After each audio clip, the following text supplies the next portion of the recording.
కూటమిలో భయాన్ని పుట్టిస్తున్న BC సింహగర్జన. BC సింహగర్జనకు వణికిపోతున్న కూటమి. బీసీల కోసం పథకాలు, హామీలు, నిధుల విడుదల, సభను డైవర్ట్ చేయడానికి మొదలైన కూటమి కథలు. బీసీవై పార్టీ బీసీ సింహగర్జనకు భయపడుతోందా?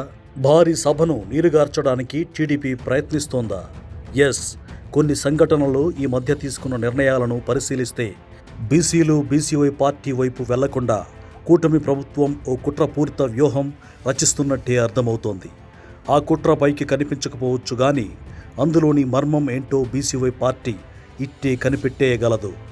ఈ ఫిబ్రవరి 22వ తేదీన బీసీ సింహగర్జన ఉంటుందని గత డిసెంబర్లోనే అనౌన్స్ చేసింది బీసీవై పార్టీ. ఆ 22వ తేదీ దగ్గర పడుతున్న కొద్దీ కూటమి చిత్ర విచిత్ర వేషాలు వేస్తోంది. ఉన్నట్టుండి బీసీల కోసం నిర్ణయాలు తీసుకుంటోంది. తన అనుకూల పత్రికలలో ప్రచారం చేయించుకుంటోంది. ఇదంతా బీసీ సింహగర్జనను తక్కువ చేయాలనే కుట్రలో భాగమే.